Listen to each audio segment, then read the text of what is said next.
네, 안녕하세요. 성공적인 직업생활 6단원 직업윤리와 직업사회에 대해서 수업하도록 하겠습니다. 우리 기말고사 시험 범위는 수행평가 1, 2와 그리고 단원 중에서는 교과서 단원 4, 5, 6 단원입니다. 4단원과 5단원에 있는 대단원 마무리는 학교 등교 수업에서 선생님과 함께 교실에서 풀었었고요. 지금 6단원 직업윤리와 직업사회 부분의 대단원 마무리를 함께 풀어보는 시간을 가질 건데요. 페이지는 222페이지에 보면 직업윤리와 직업사회 파트가 있습니다. 자, 그리고 이 직업윤리와 직업사회 파트는 어려운 내용이 아니고요. 읽어보면 알겠지만 우리 사회 문제와 직업윤리 그리고 미래의 직업사회는 어떻게 변화될 것인가에 대한 내용을 담고 있는데요. 뒤에 249페이지에 있는 대단원 마무리와 문제를 함께 보며 문제를 풀어보도록 할게요. 자, 222페이지 사이와 249페이지를 교차하며 함께 풀어보도록 하겠습니다. 자, 그럼 222페이지를 확인한 친구들은 249페이지의 대단원 마무리로 이동해 보도록 할게요.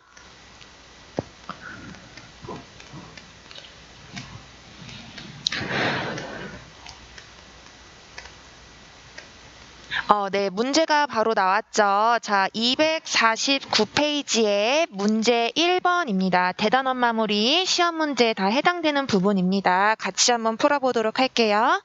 자, 다음은 현대사회의 변화에 대한 내용이다. 이에 대한 문제점으로 옳은 것을 보기에서 고른 것은 이라고 되어 있습니다. 자, 보기를 읽어보면 같은 사회 안에서도 사람들의 가치관과 생활 양식이 다양해지는 현상이다 라고 해서 여기서의 포인트는 가치관과 생활 양식이 다양해지는 현상이다가 포인트예요. 밑줄 잘 그으세요. 자, 이것에 대한 문제점으로 옳은 것을 고르라고 되어 있는데요. 이 문제를 풀려면 어느 페이지로 다시 이동을 해야 되냐면요. 225페이지로 가보세요. 자, 225페이지에 보면 방금 전에 우리가 보기에서 읽었던 같은 사회 안에서도 사람들의 가치관과 생활 양식이 여기 있죠. 다양하게 이루어지는 현상을 우리는 다원화라고 한다고 합니다. 여기 별표하세요. 자, 근데 여기서 나오는 아까 우리 문제점은 이 다원화 현상에서 나오는 문제점을 찾는 게 아까 보기 1번이었습니다. 자, 그래서 이렇게 가치관이나 생활 양식이 다양해지다 보면 어떤 문제점이 있느냐? 자, 당연히 가치관이 다양하기 때문에 가치관들이 서로 충돌하면서 혼란을 일으키겠죠. 자, 그러면 혼란을 일으키다 보면 사회적인 갈등이 증가하게 됩니다. 자, 혼란이나 갈등이 증가하게 되면 무슨 문제가 생기냐면 공동체적인 연대감, 그러니까 유대감, 연대감 같은 연결고리들이 상실된다고 볼 수가 있어요. 자, 요 세 가지를 여기 잘 체크하세요. 여기 세 가지를 아까 대단원 마무리 1번에 있는 249페이지로 이동해서 잘 찾아내면 됩니다. 자, 아까 세 가지 중에서 우리가 찾아낼 수 있는 것들은 사회적 갈등이 증가한다 그랬죠.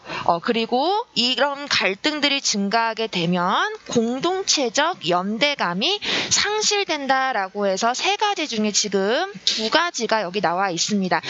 기역번과 니을번은 다원화의 문제점 현상이 아닙니다. 자, 그래서 1번의 정답은 5번이 되겠어요. 5번 체크. 자, 1번 됐습니다. 1번 지울게요.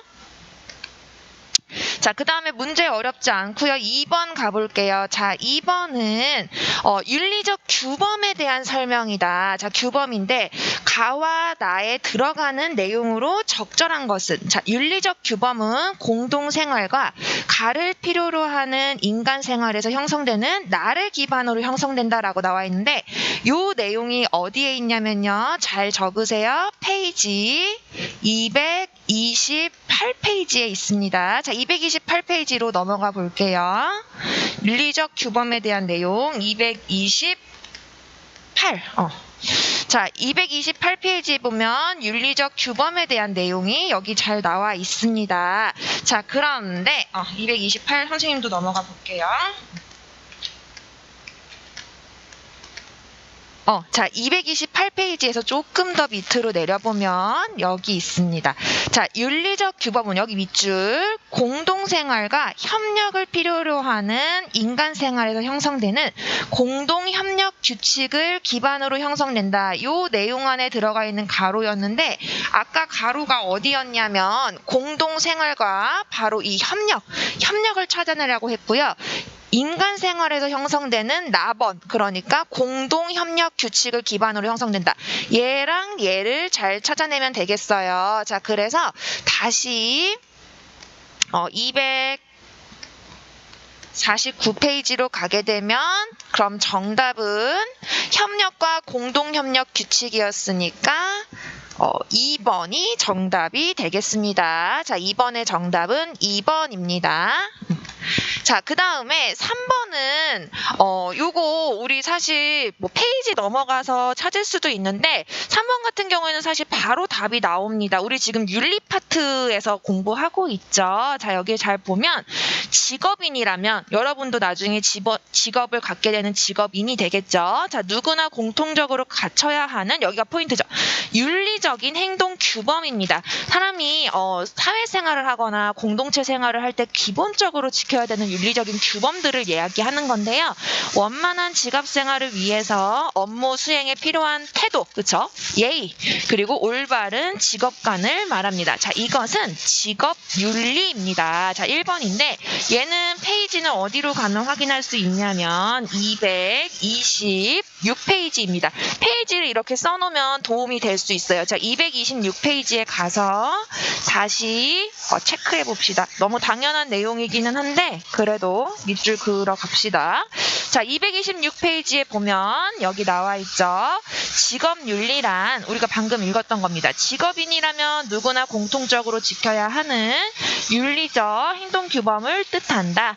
자, 이는 사회생활을 하면서 겪는 개인적인 윤리 문제에 직업생활이라는 특수한 사회적 상황을 이용한 것이다, 적용한 것이다 라고 되어 있는데 여기까지 끊고 누구나 공통적으로 지켜야 하는 윤리적인 행동규범을 우리는 직업윤리다라고 개념을 여기서 정하고 있습니다.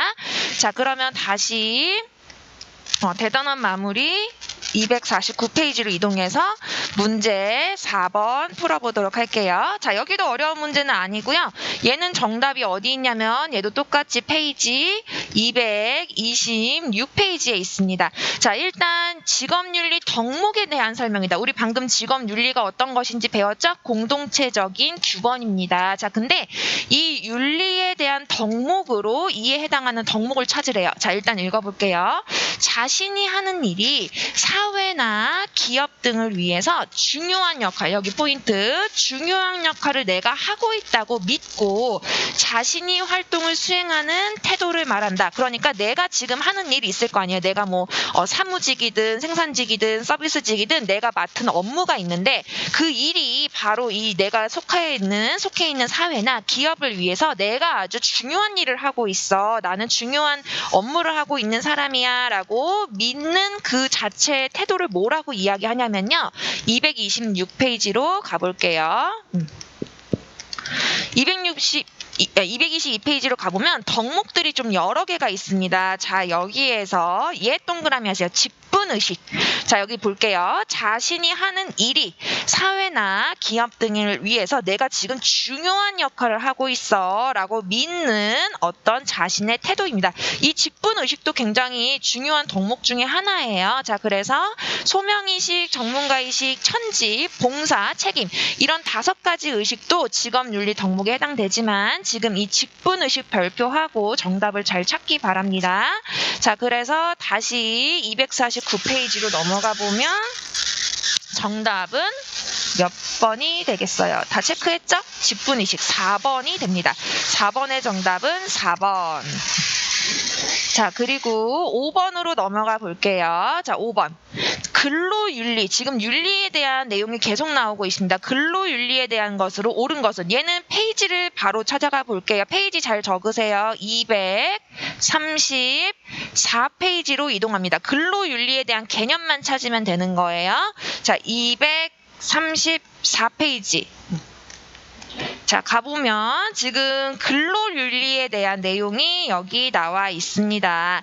자, 여기 동그라미하고 밑줄 칩니다. 근로윤리란 업무에 대한 존중을 바탕으로 근면, 그쵸? 항상 나오는 근면 성실, 정직하게 업무에 임하는 자세를 말한다. 자, 그래서 근로윤리의 세부 요소 보면은 방금 우리가 동그라미 쳤던 근면성, 성실성, 이 정직성, 이 세 가지로 이런 세 가지의 자세로 업무에 임하는 것을 근로윤리라고 한다고 합니다. 이 세 가지가 되어야 직장 생활을 잘 오랫동안 할 수 있겠죠. 자, 그래서 아까 다시 249페이지로 가봅니다.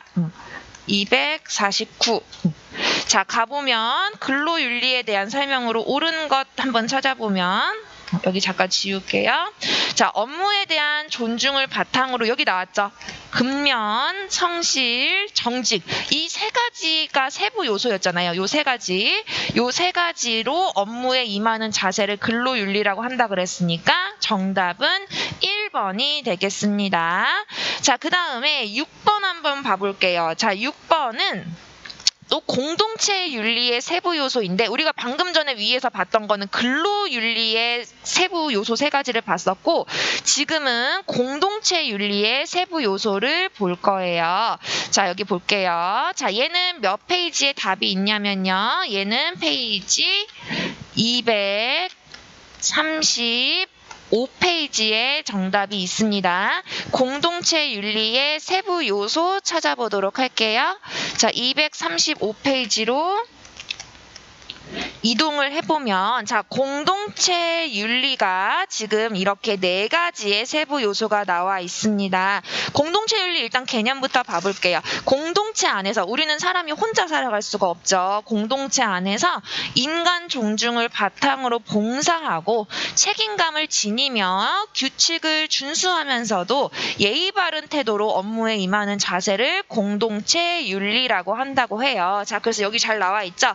봉사정신, 책임의식, 준법성, 직장예절 이렇게 나와 있는데, 지금 여기에서 사실 우리 그 네 가지를 지금 기억해 보세요. 봉사, 책임, 규칙 준수. 얘가 바로 준법성이죠. 봉사는 지금 여기 있고, 책임의식 여기 있고, 예의 바른 태도, 직장예절 있고, 규칙 준수하는 것을 준법성, 법을 지킨다고 해서 준법성이라고 표현을 하잖아요.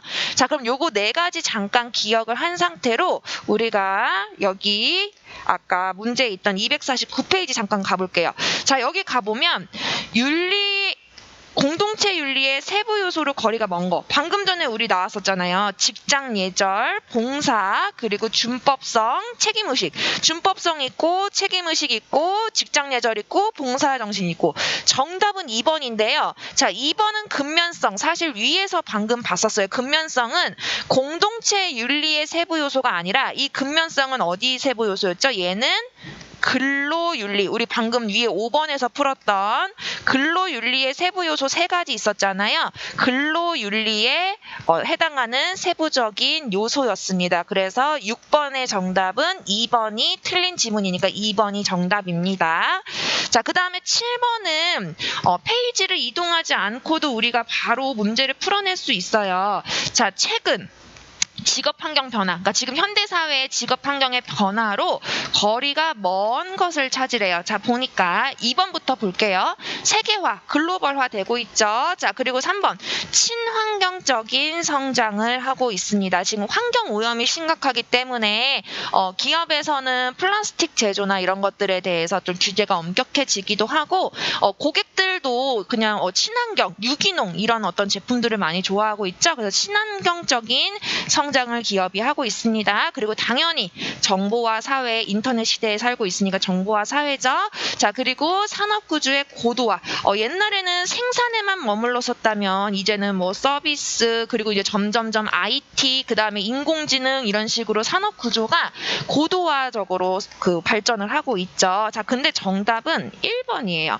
다출산이라는 말이 뭐냐면 출산을 많이 한다라는 뜻인데, 지금은 얘들아 최근에 직업 환경의 변화로 변화가 되는 것은 다출산이 아니라 저출산이죠. 그렇죠? 저출산 문제 때문에 인구가 많이 줄어서 사회적인 문제로까지 이제 대두가 되고 있잖아요. 그래서 최근에 직업 환경의 변화로 거리가 먼 것은 지금은 저출산 시대이기 때문에 다출산이라고 되어 있는 거는 X, 틀린 문제가 되는 겁니다.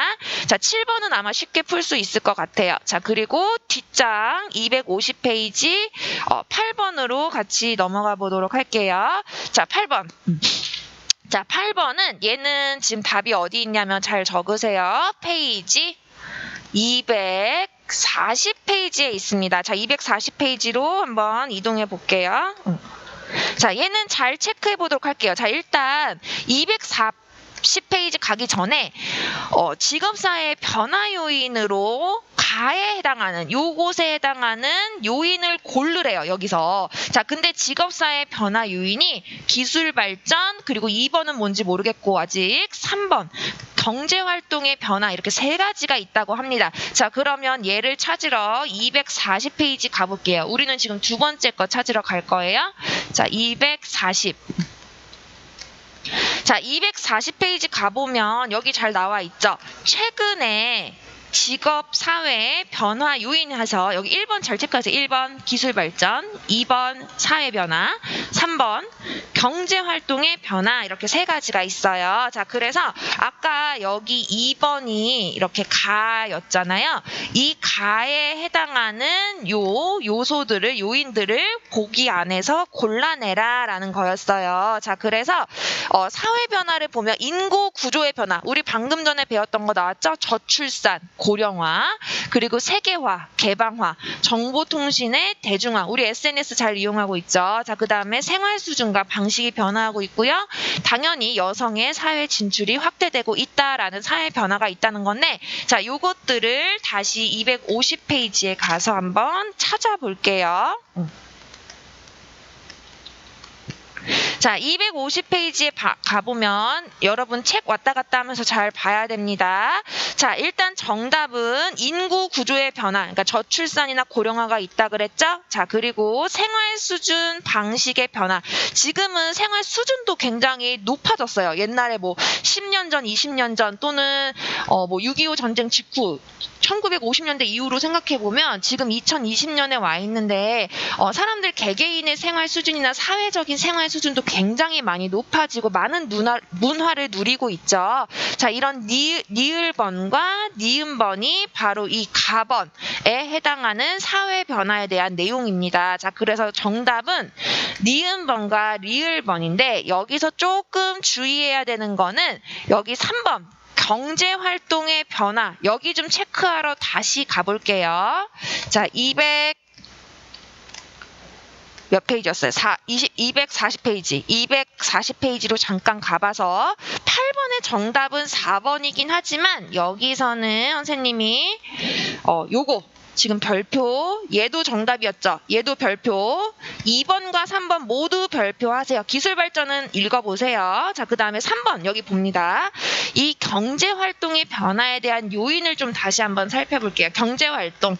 자, 산업 구조가 변화되었어요. 옛날에는 농작물만 지었다면 농작물 다음에 생산, 그 다음에 뭐 섬유, 그 다음에 또 변화한 게 서비스직, 그리고 관광산업, 그리고 요즘에는 인터넷, IT, 그리고 더 멀리 가면 뭐 인공지능이나 AI, 드론 이런 식으로 산업 구조가 계속해서 변화하고 있죠. 이것을 산업 구조의 고도화라고 하기도 하는데, 자, 요거 체크하세요. 자, 그 다음에 지식 기반의 경제 발전. 자, 옛날에는 우리가 농사 짓고 생산 시설만 운영을 해도 경제 발전이 됐었습니다. 자, 근데 지금은 그런 기반 시설이 전체가 다 돼 있어요. 농작물, 생산, 공장, 뭐 시스템 같은 것들이 이제 다 구축이 되어 있고 지금은 생산시설에 의지해서 경제가 발전할 수가 없습니다. 지금은 무조건 지식 기반이죠. 그래서 우리나라 대표적인 그 수출 산업 중에 하나가 반도체잖아요. 반도체 같은 경우에는 그런 어떤 고도의 지식을 요구하고 있죠. 자,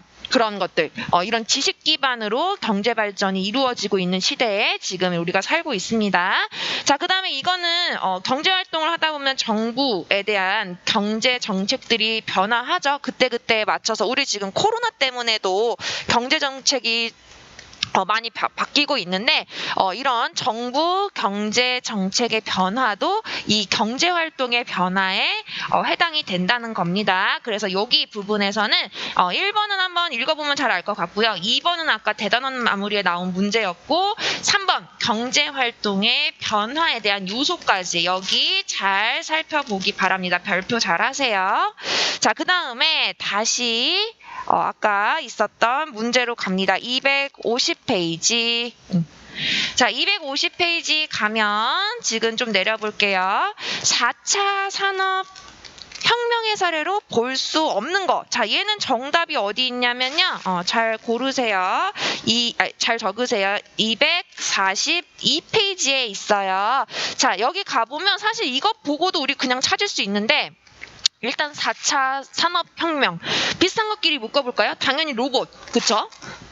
미래 산업을 얘기하는 거예요. 4차 산업은 지금 이제 넘어가는 앞으로의 산업혁명이 어떤 것들이 올 것인가 하는 건데 로봇, 그쵸? 나중에 우리 지금 로봇 청소기도 있잖아요. 근데 이제 뭐 더 발전돼서 뭐 부엌에서 일하는 로봇이 있을 수도 있고요. 뭐 여러 가지 로봇이 나올 수도 있습니다. 뭐 심부름하는 로봇이 나올 수도 있어요. 자, 로봇. 그 다음에 인공지능, AI 인공지능이라고 해서 우리 영화에서도 많이 봤죠? 자, 이런 것들. 그리고 바이오 기술, 그 다음에 자율주행 자동차. 자, 이런 것들은 사실 4차 산업혁명의 어떤 종류들이라고 볼 수 있어요. 자, 근데 이 원자력 발전소가 지금 여기서는 답인데 원자력 발전소는 이미 있습니다. 그쵸? 우리나라에도 있고 옆 나라 일본에도 있고 자, 이 원전이라고 하는 원자력 발전소를 통해서 여기서 에너지를 만들어내고 있죠. 이미 일어나고 있는 산업 중에 있는 거기 때문에 정답은 4번인데 이 9번을 한번 답을 찾으러 한번 가볼게요. 242페이지 가서 그래도 밑줄은 합니다. 자, 미래사회 변화의 특징 나와 있어요. 자, 여기 옆에 나와 있죠. 지금 옆에 보면 여기 잘 밑줄할게요. 조그만한 글씨. 4차 산업혁명이 무엇인가요? 자, 3차 산업혁명에 이어서 약간 가상이 통합되어 사물을 자동으로, 여기가 포인트예요. 자동으로 제어할 수 있는 로봇 같은 것들, 그런 것들이 시스템 구축이 되는 산업상의 변화를 얘기합니다. 3차 산업은 지금 우리가 있는 곳인데 정보화, 자동화 생산 시스템, 그러니까 공장들이 옛날에는 손으로 다 수작업을 했다면 요즘에는 공장들도 다 기계들이 자동화 시스템이 되어 있잖아요. 자, 그래서 그 공장도 자동화가 많이 됐고요. 그리고 정보화, 우리 정보화 시대에 살고 있잖아요. 인터넷, 그쵸? 인터넷, SNS 시대에 살고 있죠. 그런 것들을 3차 산업혁명이라고 하는데 앞으로 가면 이제 조금 실제와 가상이 통합되면서 사물을 자동으로 제어할 수 있는 시스템들이 개발이 되고 있고 이게 앞으로 우리가 나아가야 되는 4차 산업혁명의 종류들이에요. 그래서 여기 지금 보면 여기 잘 보면 되죠. 주요 기술로는 방금 봤던 인공지능, AI, 그 다음에 로봇, 그 다음 밑줄 하세요. 3D 프린팅, 그리고 자율주행 자동차, 그 다음에 사물 인터넷, 바이오 기술, 핀테크 등등이 있다. 자, 요것들 한번 잘 보고 여기서 어려운 내용이 아마 핀테크는 선생님이 설명을 조금 해주도록 할게요. 핀테크는 어려운 것은 아니고 이 핀테크가 약간 결합 용어? 두 가지의 용어가 결합된 용어인데 이거는 알아두면 좋습니다. 핀테크는 여기 금융, 잘 안 적히네. 여기 금융이라는 말과 플러스 기술이 접목된 어떤 그런 이 금융이라는 단어와 기술이 접목된 것을 핀테크라고 요즘 많이 부르고 있어요. 자, 그리고 이 금융과 기술이 서로 합쳐진 어떤 서비스들을 얘기하는데 이게 바로 대표적인 게 그런 거죠. 우리 왜 요즘에는 은행을 가지 않아도 핸드폰 스마트폰에 그 국민은행이나 농협이나 하나은행 어플을 깔아서 거기서 예금, 적금을 가입할 수도 있고요. 그리고 통장 없이, 그리고 방문하지 않고도 가입할 수 있고요. 그리고 또 대출도 가능해요. 대출도 은행 어플에서 내가 공인인증서 깔아가지고 내 본인 명의나 소득 증명이 되면 대출도 가능하기 때문에 그렇게 은행을 직접 방문하지 않고도 금융과 기술을 접목시켜서 어플들이 지금 많이 나오고 있습니다. 지금 현재 이용을 많이 하고 있고요. 그런 것들이 바로 핀테크라고 우리가 용어를 하나 알아두면 되겠어요. 저 핀테크 기술이 금융과 기술을 결합한 용어인데 저것도 우리 그 4차 혁명, 산업혁명에 대한 내용이라고 볼 수 있습니다. 자, 그 다음에 바이오 기술이라는 거는 뭐냐면 바이오는 약간 이거는 생물학적인 그런 용어이기도 한데 얘는 생물공학 쪽이에요. 우리 왜 지금은 의료 기술이 굉장히 많이 발달을 했죠. 자, 그래서 이런 유전공학, 유전자의 어떤 치명적인 유전적인 병이 있다면 그것을 유전자 조작이라고 하기는 어렵지만 유전자를 잘 이렇게 병이 있는 질환이라든지 유전적인 질환이 있는 경우에 이런 바이오 기술을 살려가지고 유전적인 어떤 문제를 해결해서 인간의 어떤 생명에 좀 연장에 도움이 되는 그런 기술들을 개발하는 곳이 바이오 파트인데 이런 바이오 같은 것들이 생명공학하고 관련이 많이 있어요. 여기는 생명공학. 우리 인간이라면 누구나 안 아프고 오래오래 살고 싶죠. 자, 그래서 이거는 이제 과학 쪽이긴 한데 생명공학이라고 많이 합니다. 그래서 이런 생명공학 유전자 기술 이런 쪽이 바로 바이오 기술이라고 합니다. 자, 그래서 여기 나와 있는 이런 것들이 지금 4차 산업혁명에 대한 종류, 내용이라고 우리가 공부하면 될 것 같아요. 자, 그러면 얘는 다시 지우고 다시 또 문제를 풀러 가봅니다. 250페이지 가보세요. 자, 그래서 아까 9번의 정답은 4번이었고요. 10번 가볼게요. 10번도 그냥 우리가 지금까지 배운 내용으로 풀 수 있어요. 자, 미래의 직업사에 대한 설명으로 가장 적절한 거 고르래요. 얘들아, 단순 기능직이 늘어날까요? 그렇지 않아요. 이건 옛날 얘기죠. 이제 단순 기능직이 아니에요. 자, 2번 잠깐 건너뛸게요. 2번이 정답인데, 자, 3번 볼게요. 평생 직업에서 평생 직장으로 대체된대요. 미래의 직업사회가. 이것도 아니죠. 이제는 얘들아, 직업을 하나만 가져서는 70살, 80살까지 갈 수 없습니다. 직업을 물론 안정적인 직업을 갖는 경우에는 그럴 수도 있지만 대부분은 직업이 2번에서 3번 정도 바뀔 것이다 라고 많이 예측을 하고 있어요. 평생 직장에 대한 개념이 이제 많이 없어지고 있죠. 자, 그 다음에 한 분야에 정통한 전문가를 필요로 한다. 이게 맞는 말일 수도 있지만 이건 적절하지는 않아요. 왜냐하면 이제 전문가들도 한 분야의 전문가들도 있겠지만 A라는 분야도 알고 B라는 분야도 알고 C라는 분야도 알고 이렇게 다양한 분야의 경험이 있거나 경력이 있는 전문가들을 선호하고 있어요. 사회에서는. 그래서 꼭 한 가지만 있는 정통 전문가를 필요로 한다? 이거는 틀린 지문입니다. 자, 그 다음에 이거 아까 똑같은 말이에요. 하나의 직업을 갖는 직업사회가 도래한다? 이거 옛날 말입니다. 지금은 최소 2개에서 3개 이상의 직업을 가져야 되는 사회가 도래할 거예요. 자, 그리고 2번 보세요. 지식 근로자를 필요로 한다. 우리 아까 배웠죠. 이제는 뭐 반도체 또는 바이오, 핀테크 이런 것처럼 고도의 어떤 지식을 잘 갖고 있고 그 지식을 산업으로 잘 연결해서 활용할 수 있는 근로자들을 기업에서는 필요로 하고 있습니다. 그래서 10번의 정답은 2번이 되겠어요. 자, 그 다음에 11번 볼게요. 자, 다음에서 설명하는 용어로 옳은 것은, 자, 얘는 어디에 있냐면 페이지 244페이지. 요거 잘 적어두고 244페이지 가기 전에 한번 읽어볼게요.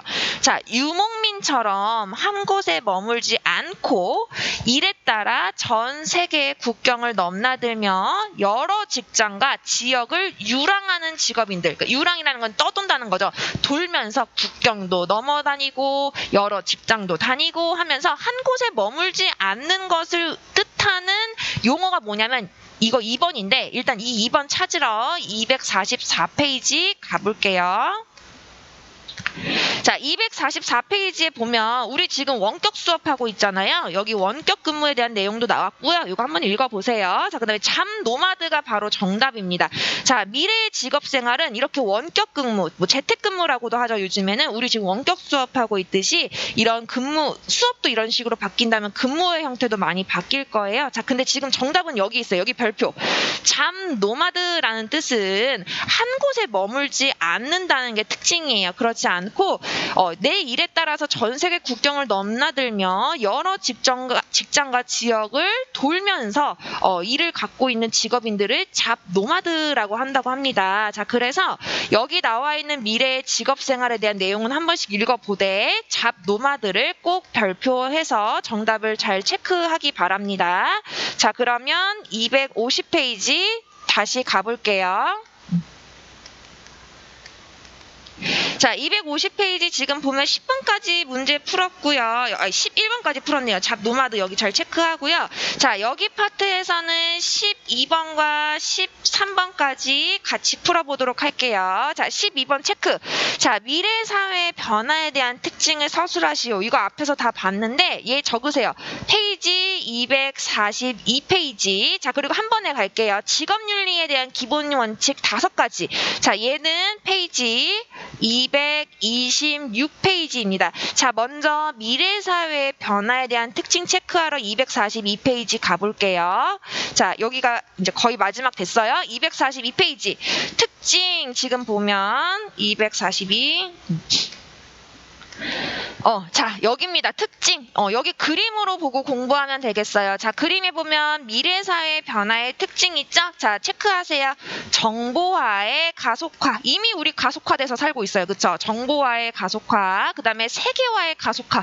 당연하죠. 지금은 물론 코로나 때문에 해외를 뭐 출장 가고 하는 일이 많이 줄었겠지만 이미 글로벌 세대에 살고 있습니다. 우리나라 한 나라, 이렇게 우리나라 한 나라에서만 살 수 없고 이렇게 전 세계로 우리도 수출도 하고 세계 물자들 수입도 하고 이렇게 하면서 살고 있잖아요. 세계화의 가속화. 그 다음에 아까 우리 배웠죠? 지식 노동자의 수요 증가. 예전에는 생산 노동자가 중요했다면 지금은 지식사회 기반으로 발전하고 있기 때문에 지식 노동자의 수요가 증가하고 있어요. 그러니까 기업에서는 지식 노동자를 원한다는 겁니다. 자, 그 다음에 4번. 자, 여기는 다원주의가 심화되고 있다. 이 다원주의가 무슨 뜻이냐면 옛날에는 하나의 기준만 정해놓고 이것을 따라라고 명령을 했다면 지금은 이건 과거 방식이라는 거예요. 지금은 인간의 여기 밑줄 다양성과 개성을 존중하는 시대가 오고 있다는 겁니다. 많이 변화하고 있죠. 개인의 인권이나 노동자의 인권들도 많이 존중받고 있고요. 그래서 다원주의가 점점 심화되고 있다. 자, 그래서 1번, 2번 여기 안에 있는 내용들을 한 번씩 읽어보면 됩니다. 1번, 2번, 3번, 4번에 대한 내용을 아까 그 서술하시오라는 곳에 1, 2, 3, 4에서 4가지 잘 적어놓으면 되겠습니다. 자, 그 다음에 마지막 문제 13번. 직업윤리 기본원칙 5가지 서술하시오. 자, 얘는 226페이지로 이동할게요. 자, 226페이지에 가보면 직업윤리 기본원칙 잠깐만 226. 자, 여기 밑에 있습니다. 밑으로 조금 더 내려가 볼게요.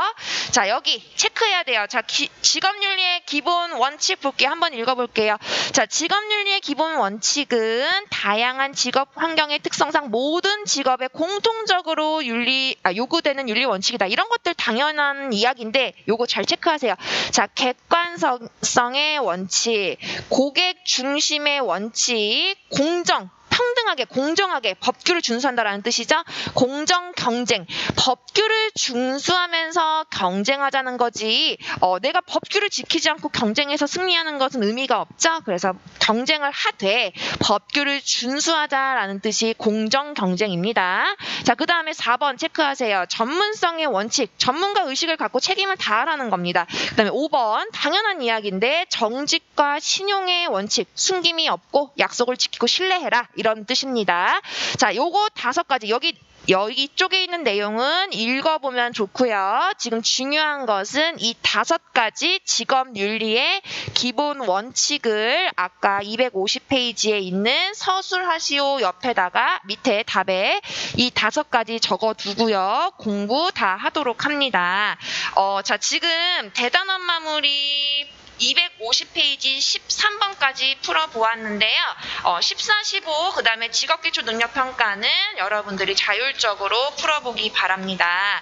자, 그리고 지금 우리가 온라인 클래스로 갑자기 이제 변동이 되면서 선생님이 대단원 마무리도 녹화 촬영을 하였는데 다음 주 1시간이 1시간 더 남아 있어요. 그래서 다음 주 1시간 거 선생님이 녹화 촬영 한 번 더 해서 올릴 텐데 지금 미리 이제 시험 공부를 해야 되잖아요. 시험 공부를 할 때는 어떻게 해야 되냐면 잠깐만요. 시험 공부할 때는 한글 파일에 선생님이 적어줄게요. 자, 시험 범위 자체가 우리가 수행평가를 봤던 기말고사 시험 범위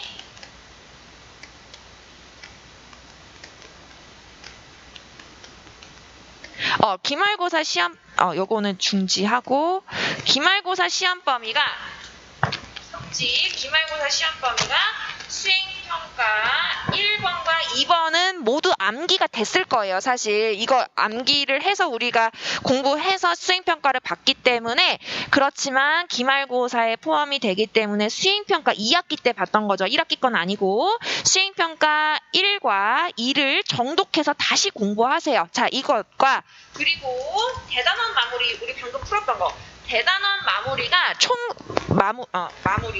마무리가 총 3파트가 있어요. 자, 2학기 때는 4, 5, 방금 배웠던 6단원입니다. 자, 여기에 나오는 대단원 마무리 선생님과 함께 풀었던 문제들과 그리고 수행평가 1, 2번 여기에 있는 문제를 암기하고 공부하고 이해하세요. 그러면 성직 고득점 받을 수 있습니다. 문제가 어렵게 나오지는 않기 때문에 1학기 때 풀어봐서 알죠. 그래서 이 수행평가 1, 2와 대단원 마무리 4, 5, 6단원에 있는 것들 문제 계속 복습하고 암기하고 이해하고 공부하고 있어야 됩니다. 그렇게 하고 다음 주 금요일 날 1시간이 더 들었는데 그 전에 선생님이 녹화 촬영을 한 번 더 해서 혹시 빠진 부분이 없는지 뭔가 조금 더 정리해야 될 부분이 있다면 선생님이 녹화 촬영 짧게 해서 다시 공지하도록 할게요. 자, 수행평가 1, 2번과 대단원 마무리 4, 5, 6번 공부 열심히 해서 기말고사에서 좋은 성적 나오기를 바랍니다. 네, 그래요. 지금 수업 종료하도록 할게요. 고생 많았습니다.